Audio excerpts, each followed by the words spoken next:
Ya, mis hermanos, vamos a estar entonces predicando la palabra del Señor. Esta se encuentra en Romanos 9. Romanos capítulo 9, del versículo 1 hasta el versículo 5. Y dice así en el nombre de nuestro Señor. Dice: verdad digo en Cristo, no miento, y mi conciencia me da testimonio en el Espíritu, que tengo gran tristeza y continuo dolor en mi corazón. Porque deseara yo mismo ser anatema, separado de Cristo, por amor a mis hermanos, los que son mis parientes según la carne, que son israelitas, de los cuales son la adopción, la gloria, el pacto, la promulgación de la ley, el culto y las promesas, de quienes son los patriarcas, y de los cuales según la carne vino Cristo, el cual es Dios sobre todas las cosas, bendito por los siglos. Amén. Vamos a hacer una pequeña oración. Padre eterno, Señor, le ruego por favor que en este momento usted nos ayude, Señor amado, a entender su palabra, Señor. Que por favor abra nuestro corazón, Señor amado, no solamente nuestros oídos, Señor, sino que también nuestro corazón para poder digerirla, Señor amado, para poder ver lo glorioso que es su palabra, mi Dios, por favor, y que sirva de alimento en este día, Señor amado. Por favor, mi Dios, ruego su dirección en el Espíritu Santo, mi Dios, en el nombre de su Hijo Jesús. Amén.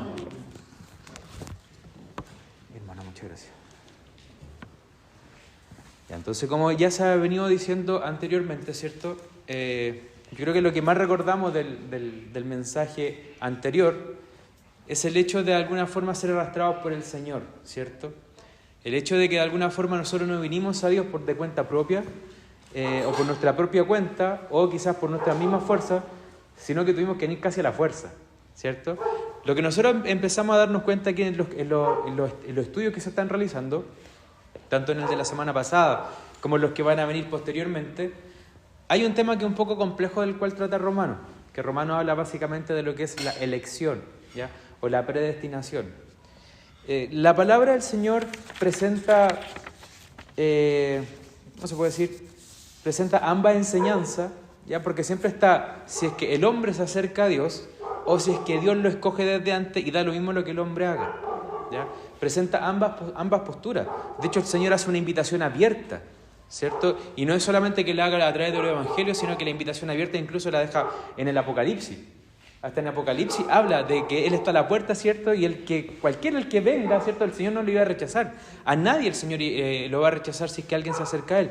Entonces, tenemos como dos verdades que van corriendo de forma paralela y algunos se tiran por un lado, ¿cierto? Y otros se tiran por el otro lado.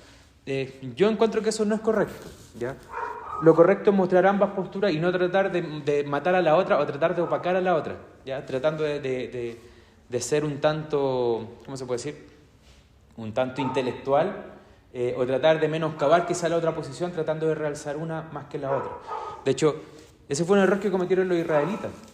El pueblo de Israel cometió ese error porque los israelitas, primero que todo, hay hartas cosas detrás. Pero, por ejemplo, cuando habla del siervo sufriente, ¿cierto? En el Antiguo Testamento, que es Cristo, ellos dicen de que ese escrito no corresponde a Cristo, sino que corresponde a Israel, ¿ya? Todas las profecías que incluso da Daniel tampoco las atribuyen porque ellos no tenían como profeta a Daniel. Entonces, todo lo que apuntaba hacia Cristo, hacia el Cristo sufriente, hacia el Cristo que iba a morir, hacia el Cristo que iba a venir, ¿cierto? Iba a venir en un pollino, ¿cierto? Iba a venir de una manera muy humilde. Ellos no lo querían ver porque era una verdad que ellos no la querían asimilar. Ellos esperaban solamente una verdad, y la verdad que esperaban era, claro, a este Mesías libertador, ¿cierto? Que iba a poner su reino aquí en la tierra, que iba a destronar todos los reinos de la tierra para que Israel sea el dueño prácticamente de todo, ¿cierto? El dueño de la tierra, para cumplir también las promesas que Dios le había hecho a Abraham. Entonces, vemos que cuando nosotros entramos en esta suerte de tener que decidir de repente una doctrina por la otra, nos equivocamos grandemente, ¿ya? De hecho, Pablo después en el capítulo 11, después de dar todo este sermón sobre la elección, sobre la predestinación, sobre que nada nos va a separar del amor del Señor y un montón de etcétera, después dice Pablo como oh insondables misterios de Dios. Habla de que ni Pablo lo entendía, lo que él mismo había revelado. Porque acuérdense que era el Espíritu Santo revelando en Pablo, lo que estamos viendo aquí en los Romanos. Entonces, ni siquiera Pablo llegaba a entender la mente de Dios, y nosotros pensamos que hoy día le vamos a llegar a entender. Es imposible, ¿ya? Eso es básicamente revelación del Señor. Entonces, tomando eso en cuenta, que ese no va a ser el foco por lo menos que yo le voy a dar al estudio, no le voy a dar un estudio como confrontacional con respecto a algunas posturas, sino que quiero irme más que nada como al corazón de Pablo, ¿ya? Pero antes de eso, vamos a leer nuevamente Romanos 8, lo vamos a leer 8:38. Dice: por lo cual estoy seguro de que ni la muerte, ni la vida, ni ángeles, ni principados, ni potestades, ni lo presente, ni lo porvenir, ni lo alto, ni lo profundo, ni ninguna otra cosa creada nos podrá separar del amor que es en Cristo Jesús, Señor nuestro. Esta es una declaración súper profunda, ¿cierto? Es una declaración que confronta a todo. Confronta a todo y dice de alguna forma: existe algo en el universo, en la tierra, en el aire, en el espíritu, que nos pueda separar del Señor. Y la respuesta se responde aquí mismo: no hay nada que nos pueda separar del Señor. Entonces, aquí venía un poco también de lo que decía nuestra hermana Cristina. Hay algunas posturas entre los cristianos, entre nuestros hermanos, que sí piensan de que la salvación se pierde, ¿ya?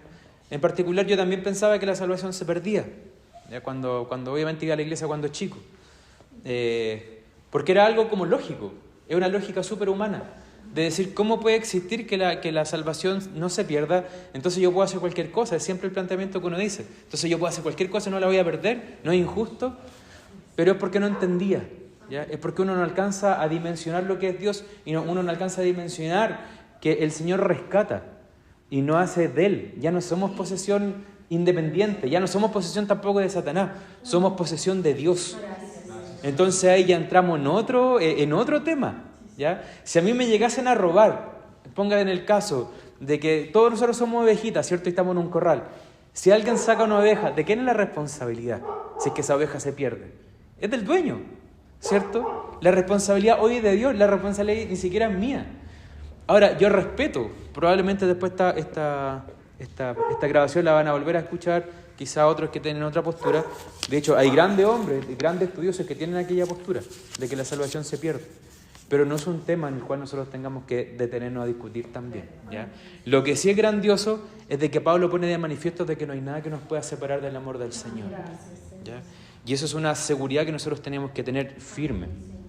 Ahora, cuando entramos en el estudio de Romanos 9, leamos el versículo 1, Pablo dice: verdad digo en Cristo, no miento, y mi conciencia me da testimonio en el Espíritu. ¿Se dan cuenta de la confesión que hace Pablo acá?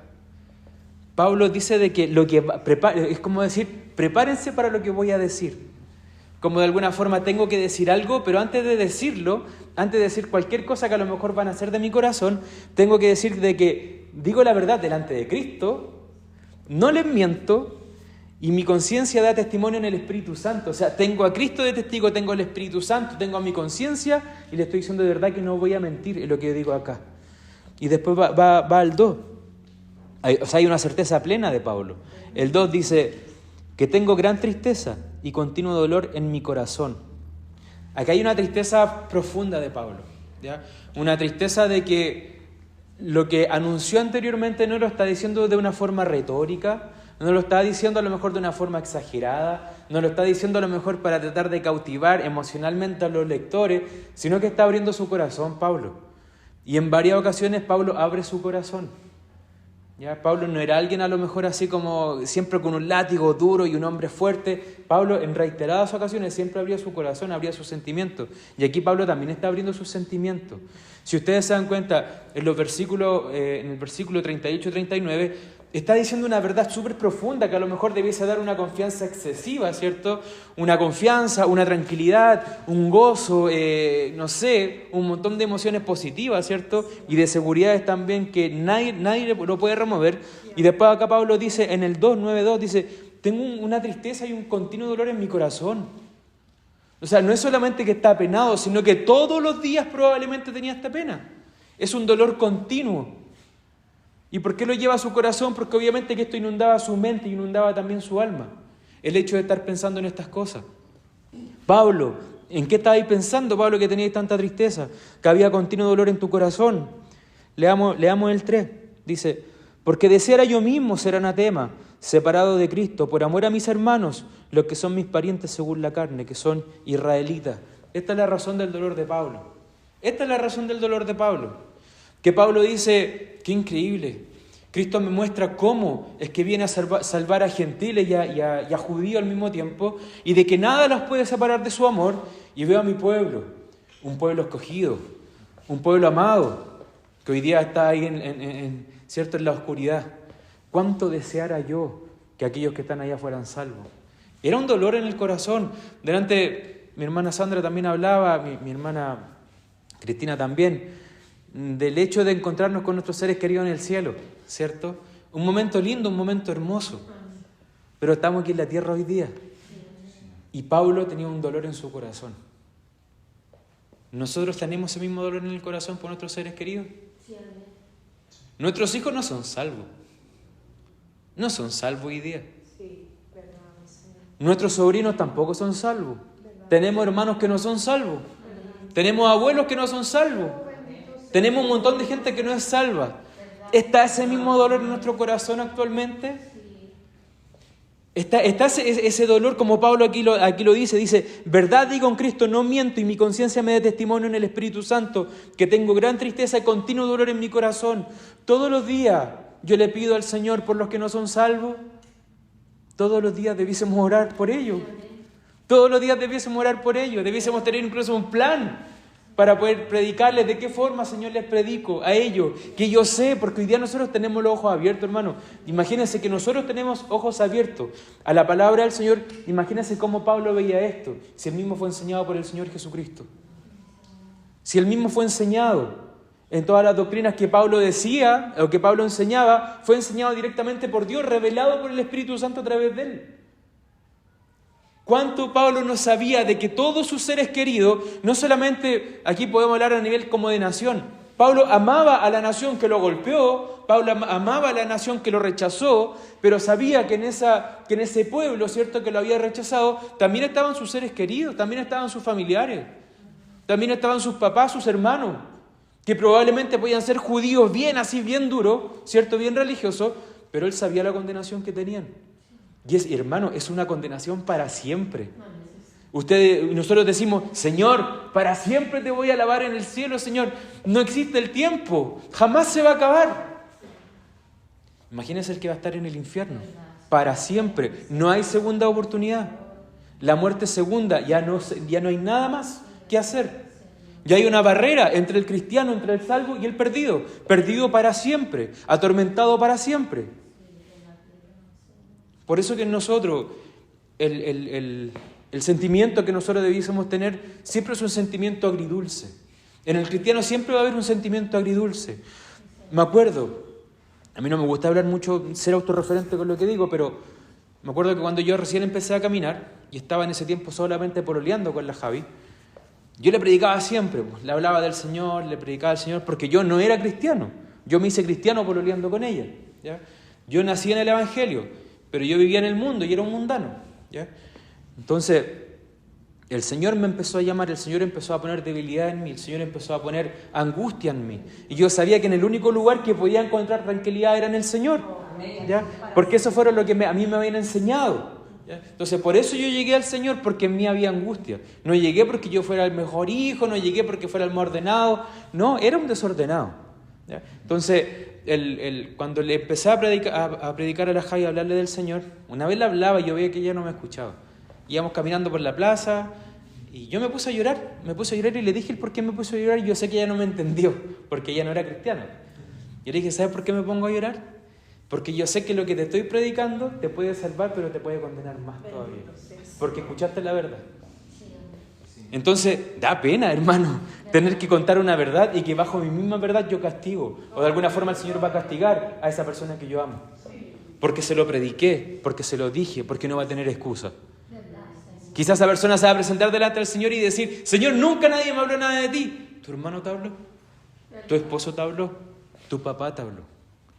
Y a lo mejor no le habló nadie más, le habló solamente el papá. Tu padre te habló varias veces, o una pura vez, pero te habló. No hay excusa. No es fácil. Por eso que aquí yo quiero recalcar de alguna forma por qué Pablo se sentía de esta manera. Si venía hablando de las grandiosidades, de que nada nos va a separar del amor de Cristo. Pero por otro lado, Pablo predicaba con tristeza. Pablo predicaba, imagínense que Pablo fue azotado varias veces. Pablo fue apedreado. Pablo debería haber predicado con rabia. Pablo debería haber predicado con venganza. Podría haber parado ahí y haber predicado, ¿cierto? A lo mejor como Jonás, de que ojalá el Señor castigara a todos estos israelitas, porque lo hacían mal, ¿cierto? Porque me hicieron sufrir. Y él no. Él iba y sufría por esos mismos que estaban allá afuera. Sufría por todos los que estaban allá. ¿Qué es lo que quiere el Señor de nosotros? De hecho, lo que Pablo muestra aquí, Pablo va más allá. Pablo dice, porque deseara yo mismo ser anatema. ¿Qué significa ser anatema? Desear al Señor. Y él dice, yo no miento en lo que voy a decir. Que eso es lo más fuerte de todo. Él dice, Señor, tú estás delante de mí. Mi conciencia está delante de mí y el Espíritu Santo. Yo lo que voy a decir no miento. Señor, tengo pena y desearía yo ser maldito para que mis seres queridos se salven. Él tenía un corazón de entregarse por completo y de alguna forma incluso ir al infierno por sus seres queridos. Pero Pablo dice, si ustedes se dan cuenta aquí, es algo increíble porque dice, no dice porque deseo yo mismo ser maldito. Él dice, yo desearía ser maldito, pero sabe que no puede. Porque anteriormente predicó de que nada nos puede separar del amor de Cristo. Entonces él dice, yo estoy seguro en Cristo. Pero si no estuviera seguro, Señor, yo desearía ser maldito. Yo desearía llevar el pecado de mis seres queridos. Yo desearía irme al infierno por los que están ahí afuera, por todos estos israelitas. Y por todos mis seres queridos, también por todos mis familiares. Yo lo desearía, Señor. Dice, separado de Cristo, por amor a mis hermanos, los que son mis parientes según la carne. Pablo aquí revela un corazón, el mismo corazón de Cristo. Recuerde que Cristo se hizo maldito por nosotros. Cristo tomó ese lugar. Cristo dijo, yo me separo, yo dejo todo. Recuerde que la palabra del Señor dice que se despojó de todo, se vació. Vino a la tierra como el más pobre. Obviamente que había gente más pobre, pero voy al hecho de que nació en una familia muy pobre. No nació en un gran lugar, no nació en una clínica. Nació en una población, ¿cierto? Y ni siquiera en una mediácula de una población, probablemente en un callejón de la población. Ahí nació el Rey del Universo. Ahí nació el que nos iba a salvar. Ahí nació de alguna forma el hombre que iba a entregar su vida por nosotros. Nació en un lugar pobre. ¿Ya? Cuando se ofrendó por él, se ofrendó como una familia pobre. Se ofrecieron palominos, nos ofreció grandes animales. Se ofreció la ofrenda de un pobre. Se vació, hermano. Se entregó por nosotros. Entregó la vida. Se hizo maldito. Jamás cometió un pecado, jamás dijo una mala palabra, jamás pensó de mala manera. Todo lo que hizo, lo hizo en favor de nosotros. Enfermo que se le cruzaba, el Señor lo podía sanar. ¿Cierto? De todos los leprosos que se acercaron, sanó a todos los que estaban ahí. ¿Cuántos volvieron? Ahí mismo está la respuesta, ¿cierto? Vuelven los menos. Siempre vuelven los menos a agradecer. Pero el Señor tiene misericordia. Amén. Él sabía de la forma en cómo le íbamos a pagar y aún así se entregó por nosotros. Pablo tenía el mismo sentimiento. No es el único. De hecho, Pablo imita tanto a Cristo que tiene el mismo corazón de Cristo. ¿Ya? Imagínense. Y de hecho tampoco viene a ser solamente Pablo. De hecho, mira, acá si nosotros vamos a Éxodo, Éxodo 32.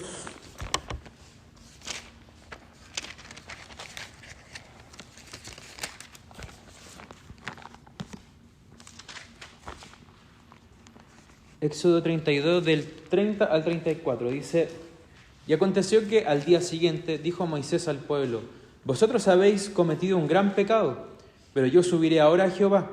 Quizá la aplacaré acerca de vuestro pecado.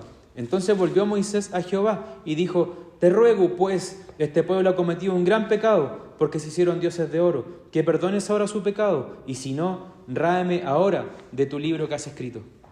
Y Jehová respondió a Moisés: Al que pecare contra mí, a este raeré yo de mi libro. ¿Se dan cuenta? Moisés tenía el mismo corazón también de Pablo, tenía el mismo corazón de Cristo. Hermano, ¿podríamos hacer eso nosotros? Sabiendo que se condenarían eternamente, sabiendo que no habría jamás una nueva oportunidad, sabiendo de que tuve el privilegio de haber estado escrito en el libro de la vida, y decirle, Señor, me encima por un pueblo desagradecido. No era un pueblo que a lo mejor Moisés y abrazo y beso y que los quisieran mucho. Era gente que murmuraba del mismo Moisés, que murmuraba de Dios. Un pueblo mal agradecido que le decía, ¿a dónde me trajiste? Prefería ya estar comiendo cebolla allá, pero mira dónde estamos acá. Y así, un continuo, de alguna forma, desagrado. Y Moisés va para allá y pide por ellos y dice, incluso dice, por favor, si es posible, si es para salvarlo a ellos, quítame de tu libro, sácame de tu libro.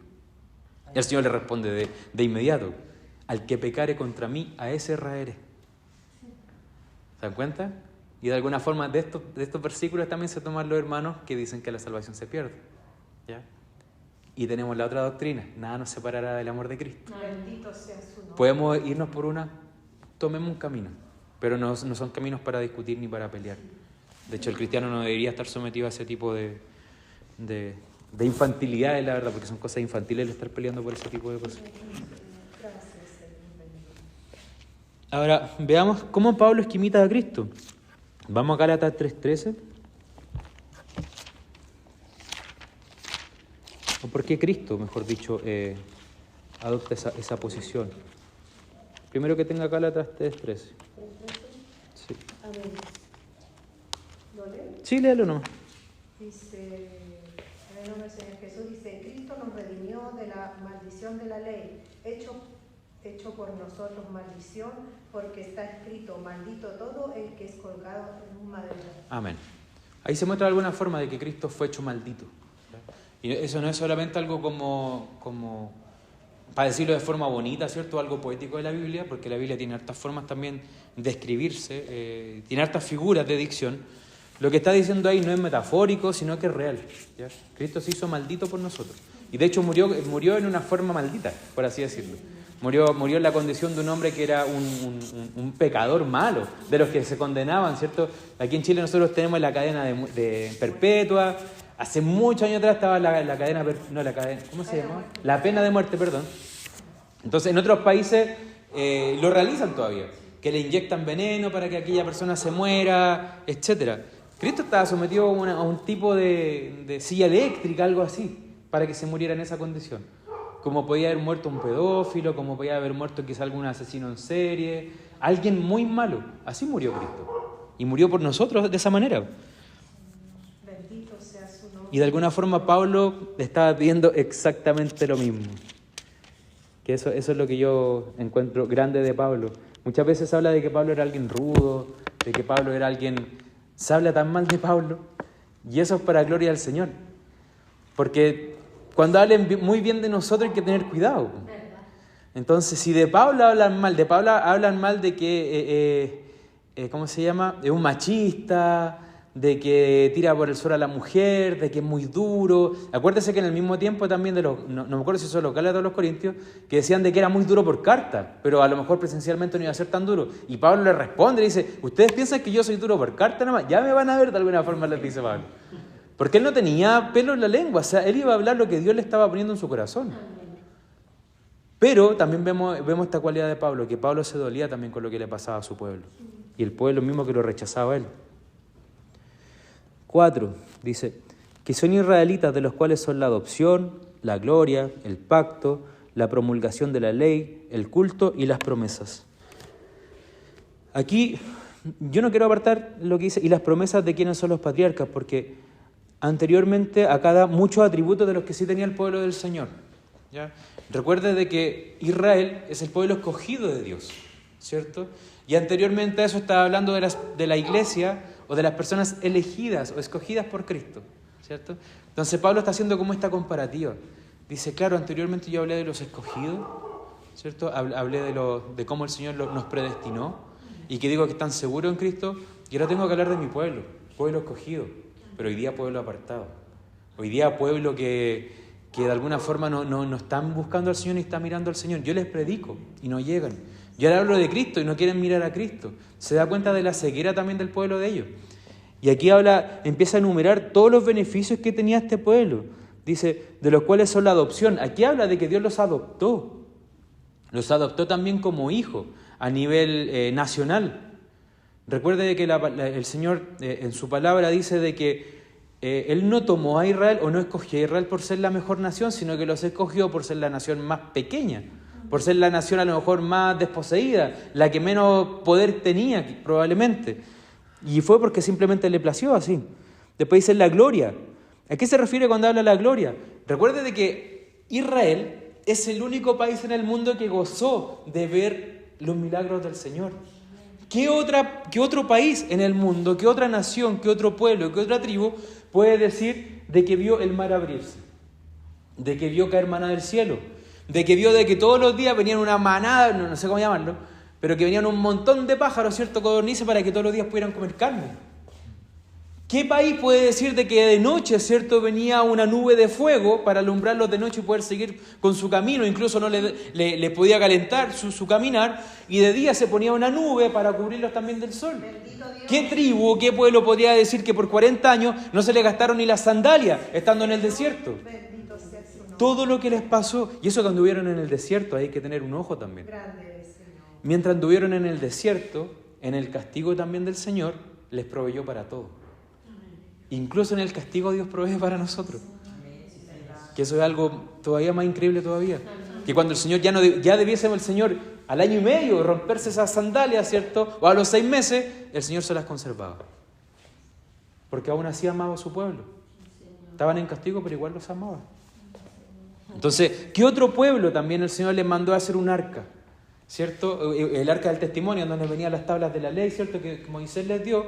Y donde, acuérdense que ellos preparaban lo que era el tabernáculo.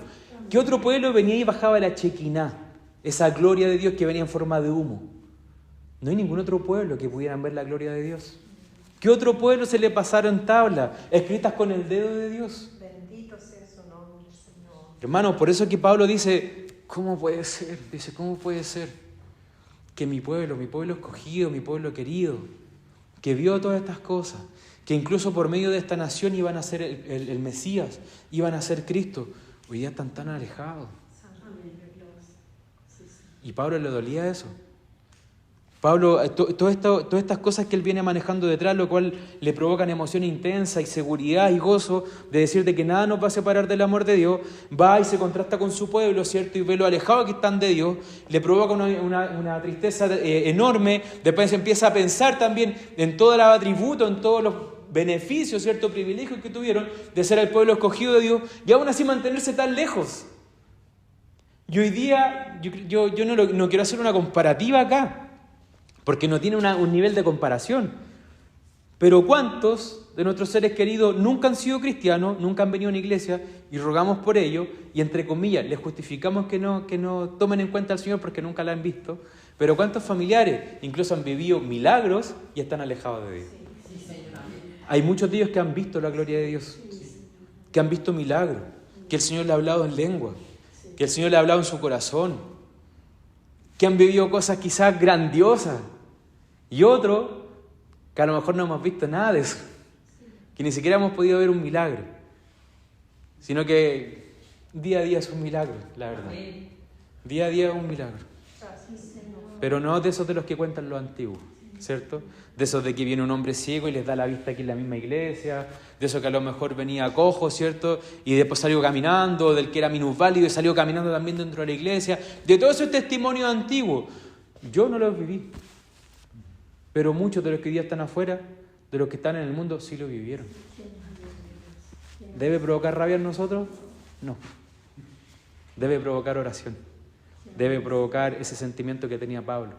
Debe provocar clamar misericordia por el Señor. Porque, hermano, es cosa dura. Es cosa dura de alguna forma irse tan en la negativa con el Señor y rechazarlo y tirarlo para un lado.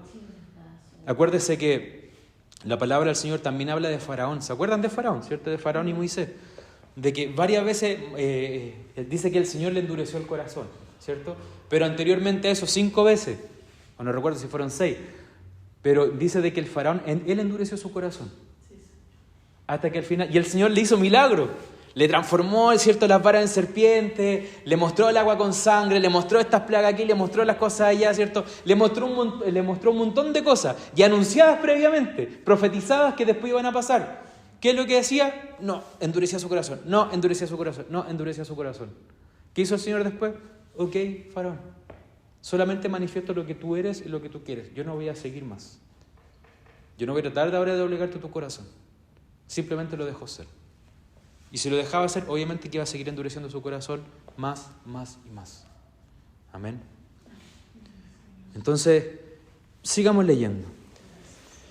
Que son israelitas, de los cuales son la adopción, la gloria, el pacto, la promulgación de la ley. Acuérdese que también hablábamos acá de que vino Moisés, ¿cierto?, con las tablas de la ley y tenían de alguna forma todo el culto también.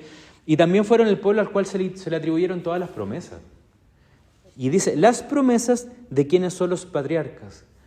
Promesas a Abraham, promesas a Isaac, promesas a Jacob. ¿Ya? Y a través de aquellas promesas es que el Señor viene y ama a Israel. Lo ama por prometerle cosas a ellos. No ama de forma... Yo sé que el Señor ama a todos los seres humanos, pero no es que aquí haya como de alguna forma visto toda la población de Israel y haya dicho, yo amo a cada uno de ellos al igual de la misma forma en que amé a Abraham. O de alguna forma como que yo, la misma promesa que le hice a Abraham se la hice a todos los israelitas. No se trata de eso. Es de que de alguna forma tanto Israel como las familias de la tierra fueron bendecidas por aquel hombre. Amén. Porque Dios le hizo una promesa, también con él hizo un pacto. Y el Señor es un Dios de pactos, es un Dios de compromiso, es un Dios de contratos, que al final eso es un pacto.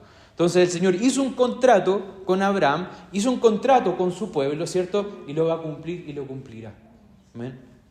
De alguna forma Pablo aquí está con pena, ¿cierto?, por Israel.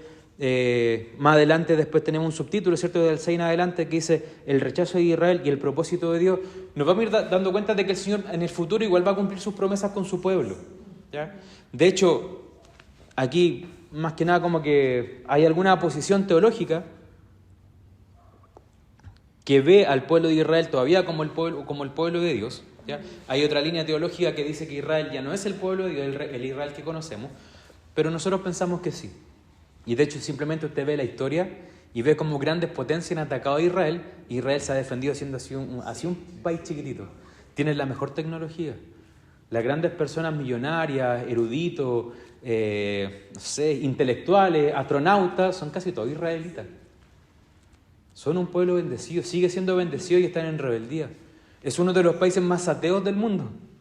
Y aún así el Señor los sigue bendiciendo.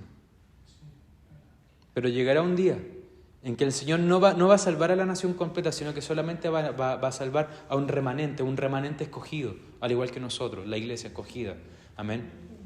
Pablo después lo empieza a mostrar también en toda su exposición, ¿ya? Pero este era básicamente el dolor de Pablo, que decía, pero ¿cómo, israelitas, ustedes que han tenido todos estos privilegios? Incluso todavía hay promesas que se tienen que cumplir, todavía hay promesas que el Señor las va a poner ahí adelante del pueblo por amor de su nombre. Y después dice que incluso proveniendo de todas estas promesas, proveniendo también de toda esta nación, de alguna forma que le dio la espalda al Señor, también iba a venir Cristo, porque aquí mismo lo dice, y de los cuales según la carne vino Cristo, el cual es Dios sobre todas las cosas, bendito por los siglos. Amén. El Señor, aquí Pablo después como que no despotrica al Señor Jesús, ni a Dios, ni nada de eso, sino que al final lo termina bendiciendo. Le muestra a los demás el dolor que tenía en el corazón, ¿cierto?, por su pueblo. No los insta a odiar a nadie, sino que amarlo y tratar de incluso dar la vida por los injustos, que al final aquí Pablo lo que estaba haciendo, los israelitas a Pablo lo veían como un enemigo. Pablo los amaba. Si ustedes ven todas las enseñanzas de Cristo, en Pablo muchas de esas cosas se cumplían a cabalidad. En Pablo se dice también de que Pablo tenía la gran mayoría de los dones. ¿Por qué? Porque estaba lleno de Dios.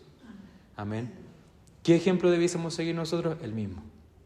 ¿Hay un gozo y una alegría de ser salvo? Sí. ¿La Biblia habla del gozo de la salvación? Por supuesto. Pero acuérdese que tenemos esta dualidad de que estamos llenos de gozo, pero también de que estamos llenos, no sé si llamarlo tristeza, pero sí hay una congoja dentro de nosotros. Y esa congoja no es la misma congoja que llevó a Judas a morirse, sino que es la congoja que llevó a Pedro a conversar con el Señor y a arrepentirse, ¿cierto? Y a ser útil también para el Señor. Esa congoja, ¿a qué nos debiese a nosotros orientar, a empujar? A predicarle a nuestros seres queridos, a predicarle a los que eran nuestros enemigos en el mundo, a tener la valentía de que se entreguen, de decirle, el Señor está ahí para ti, vino para mí, también puede venir para ti, a amar también a los que nos hicieron mal, a predicarle nuevamente a los que nos rechazaron. Duele, ¿cierto?, cuando nos rechazan, duele cuando se ríen de nosotros, duele cuando son despectivos. Al Señor le da lo mismo, ¿cierto? A nosotros también debe darnos lo mismo, ir de nuevo. Acuérdense que Pablo lo apedrearon, se levantó, se limpió, vamos de nuevo, prediquemos de nuevo. Debe ser nuestra actitud, amén. La tristeza de Pablo es ejemplar, hermano, y al final es el tema central de la predicación del día de hoy. La tristeza de Pablo no fue un asunto netamente de que él lo escribiera 10 veces para que sonara lo más triste posible y lo más mal posible. Pablo abre su corazón, muestra de que hay una tristeza en su corazón, en su vida, de continuo, es todos los días, y ese continuo lo lleva a predicar y a entregarse de lleno al Evangelio. No vengamos a la iglesia o nos sirvamos al Señor solamente por el gozo. Vengamos porque nosotros también vamos a ser un ejemplo para los de afuera. Amén. ¿Ustedes se acuerdan de ese hombre? No me acuerdo cómo se llama. Ahí se me fue el nombre. Pero acuérdense que hay un capítulo en la Biblia de unos hombres que tenían un amigo, el cual lo hicieron subir por el techo de la casa y lo bajaron al Señor desde el techo, ¿cierto? Y la palabra del Señor dice de que ese hombre que bajaron por el techo, que estaba enfermo, dice que fue salvo por la fe de ellos. Dice, por la fe de ellos. ¿Qué quiere decir, de alguna forma? De que somos nosotros los encargados también de empujar a los que no tienen fe, para que puedan tener fe. Amén. La semana pasada vimos de que Cristo nos arrastra, ¿cierto? Sí, amén. ¿Cuál es nuestro trabajo? Arrastrarlos también. Arrastrarlos, atraerlos, ¿cierto?